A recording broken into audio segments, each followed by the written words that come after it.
Bom, para falar mais sobre o Santos, eu converso agora com o editor do Santo Portal, Juan Real. Juan, só pelos lances que a gente viu ali, quantos? Quatro, pelo menos? Dois o zagueiro salvando em cima, né? E o goleiro Fábio, mais uma vez, também tendo uma grande atuação. Pois é. Você diria que o Cruzeiro jogou com a cabeça na Libertadores, pensando no River, né? O Cruzeiro pega o River? O Cruzeiro pega o River, que teve toda aquela situação com o Boca Juniors. Ou o Santos, que também fez uma grande partida? Olha, Irineu, todos os méritos do Santos. O Cruzeiro veio sem o Mena poupado e o Leandro Damião, que não pode jogar contra o Santos. E o Santos realizou uma excelente partida. Acredito que o Cruzeiro perdeu a partida de estreia para o Corinthians. Ele precisa dessa vitória, se não distanciar muito. O Cruzeiro é o atual bicampeão da competição, por isso que veio praticamente inteiro. Poupou o Mike, lateral também. Mas o Santos fez uma partida excelente, Nino. A gente até comentava, tem 1-0 que é uma única chance e o time acaba vencendo no sufoco. Esse do Santos não, o Santos criou diversas jogadas, aliás, todas as jogadas criadas por mais jogadores acabaram entrando no gol. E o lance individual do Giovani, um golaço, né, decidiu mais uma vez.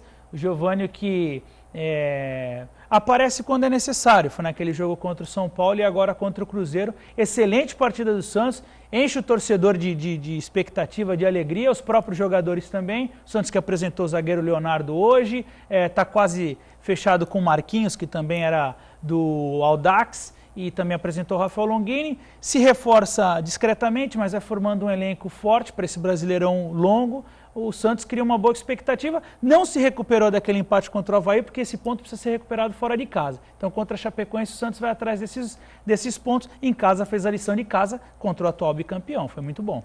Bom, o próximo adversário é o Sport, né? Pela Copa do Brasil. Copa do Brasil.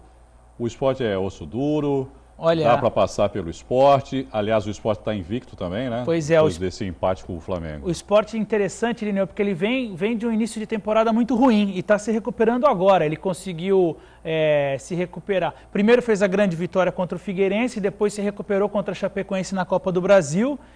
Reverteu um resultado de 2-0, fez 2-0 na própria casa e venceu nos pênaltis. E é o primeiro adversário de Série A que o Santos pega na Copa do Brasil. Foi 2-2 contra o Flamengo e 4-1 contra o Figueirense. Isso, no Brasileirão do Sport. Até o Diego Souza foi pro gol, porque o goleiro Magrão se machucou. Saiu bem até. Pois é, foi bem. Ele evitou um lance que a bola cruzaria na área e o jogador do Flamengo pronto para marcar. Mas aí sim, o primeiro grande desafio do Santos na Copa do Brasil. Os outros times, a gente sabe que essas primeiras fases da Copa do Brasil, se vencer de 2 gols no time adversário, você evita o jogo da volta. Agora acabou com isso. Essa terceira fase é uma antes das oitavas de final. O Santos tem um desafio muito complicado, mas tem um retrospecto bom contra o Sport na Copa do Brasil. E aí sim, depois disso, oitavas de final, entram as equipes que saíram da Libertadores, como Atlético, São Paulo e Corinthians, mas começa a ficar bem complicado. Sport páreo duro, porque vem nessa crescente, Lineu. Vem nessa crescente, sim, faz a primeira... O jogo é lá na Ilha do Retiro, em Recife. Já estão vendendo ingressos, estão convidando a torcida para encher a Ilha do Retiro. Um jogo complicado e interessante para o torcedor do Santos também perceber como é que está o Santos, tratando-se de um time de Série A que está invicto no Brasileirão até o momento. Páreo duro, mas o Santos tem totais chances de classificar. Bom, falar um pouquinho também sobre a participação dos outros times paulistas na rodada, né, Juan? O Corinthians venceu novamente, é o único 100% na competição, 1-0 contra o Chapecoense, num gol pra lá de esquisito do Fábio Santos, né? Pois é, até o Fábio Santos tentando se redimir daquela expulsão infantil que ele teve contra o Guarani, que é o único que se fala do Corinthians até o momento. Ele venceu, está com duas vitórias em 2 jogos, mas ainda se fala do Guarani. E o Fábio Santos chutou essa bola que desviou no Mendonça.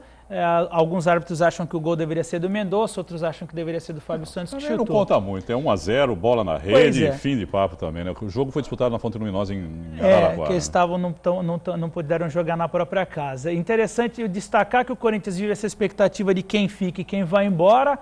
O próprio ex-presidente André Sanches falou que da forma que está o Guerreiro, que vá para o Palmeiras, que nem permaneça, que está pedindo muito. E esse futebol Tite, né, Irineu? Joga aquela lenga-lenga ao longo do jogo, faz 1-0, vence e vai somando vitórias. Foi assim que foi campeão em 2011, a expectativa do corintiano que aconteça novamente. Corinthians ainda a gente tem que esperar o que vai acontecer, principalmente na questão do elenco. E o Palmeiras, hein, Juan? Segunda partida em que ele empata, 0-0 contra o Joinville, apesar de o jogo ter sido lá em Joinville. Mas o Palmeiras começa o campeonato também meio... freio de mão puxado, como a gente costuma dizer. Pois é, aliás, todos os freios puxados, né, Irineu? A gente até brincava antes de começar o telejornal que, por sorte, o STJD proibiu as torcidas de assistirem essa partida. É a pior do Palmeiras e do Joinville, que é campeão estadual, Será né? que de alguma forma isso influenciou, Juan? Acredito que, acho que no momento que o jogador poderia acordar, né? Porque também tira um pouco do clima do futebol. Tira, né? É uma forma de punição que eu acho muito discutível. Eu não concordo, eu não concordo. Porque fica sem clima o futebol, né? Até na transmissão, quando eu estava ouvindo pelo rádio, você consegue ouvir todo o que o técnico está falando, o que o jogador está falando, o que sei lá, todo mundo que está falando no campo, então fica uma coisa meio sem clima. E você pune os dois times. Os dois times, foi uma péssima partida, Irineu. O único que vale destacar desse jogo é o Marcelinho Paraíba pelo lado do... O Marcelinho aquele, né, que já jogou no São Paulo mesmo, e tantos outros. Pelo lado do Joinville e o Zé Roberto pelo lado do Palmeiras, 80 anos, os dois em campo.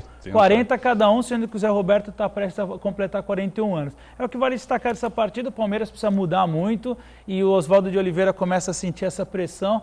21 contratados para essa temporada e o Palmeiras ainda não se encontrou, Irineu. Bom, e o São Paulo ainda curtindo aí a ressaca da eliminação da Libertadores, né, Rua? Perdeu para a Ponte Preta em Campinas.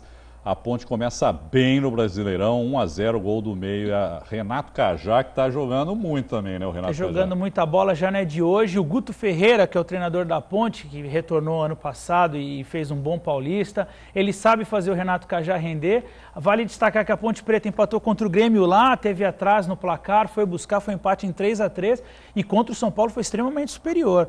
O Rogério Ceni, no auge de seus 42 anos, evitou que fosse uma goleada. Só deu a Ponte Preta, o São Paulo sentindo bem essa eliminação da Libertadores, muito também por essa questão da despedida do Rogério Ceni, acho que só abalou demais o elenco, porque o fato de ser a última Libertadores do Rogério pegou todos assim de uma forma inesperada. O Rogério tinha feito nos pênaltis, tinha defendido bem. A gente acredita que seja a última, né? Eu espero que sim, senão ele vai ficar eterno também na Libertadores. Que ele já anunciou que ia e ficou. Bom. Pois é, mas uma bela partida da Ponte, o São Paulo precisa se encontrar. Falar um pouquinho de segunda divisão, o Jabaquara se deu bem na Caneleira, goleou o Eco Suzano por 4-1, 2 gols de Eric, depois Gilberto e G. O Romário marcou para a equipe do interior.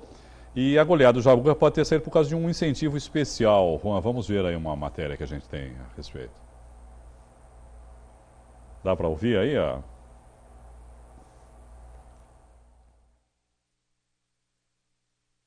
Galera do Jabaquara, tô aqui de longe mandando boas vibrações, desejando boa sorte e um abraço a todos aí. Tamo junto. Valeu!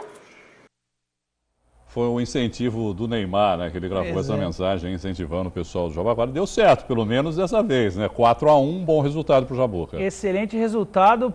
Espero que anime diretoria e elenco e o treinador e que não escalem mais jogadores errados, porque era para o Jabaquara estar melhor. Vai lembrar que ele perdeu 3 pontos por ter escalado os 2 jogadores. Mas excelente partida, convincente, contundente, o Jabaquara foi para cima. E o Neymar aí colocando o nome do Jabuca na Espanha. O Jabuca tem toda essa identidade espanhola, o Neymar divulgando bem o clube.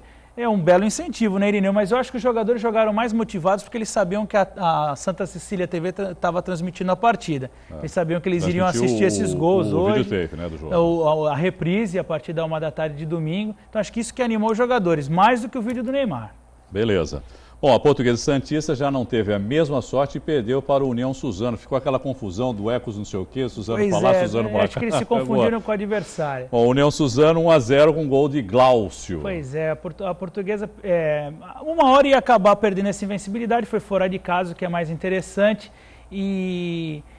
Mas a Portuguesa segue com chances. Agora ela joga em casa, vai pegar o Mauaense, partida que você vai acompanhar ao vivo na Santa Cecília TV, e tem totais chances de recuperar a liderança, porque perdeu para o Exceção Bernardo com essa derrota, mas está ali no topo da tabela, vale lembrar que classificam 4, e a Portuguesa pega o Mauaense e o Jabuca vai enfrentar o Guarulhos, viu, Irineu, no fim de semana. Bom, para encerrar, teve futebol feminino no fim de semana também? Futebol feminino, as meninas bateram o Centro Olímpico em São Paulo por 2-0, matéria completa da nossa repórter Mônica Basile, porque o futebol feminino quem faz é a mulherada, então Mônica Basile fez o texto, está lá no Santa Portal, só conferir. Juan, obrigado mais uma vez, uma ótima noite para você. Eu que agradeço, Irineu, boa noite aos amigos do Caderno Regional.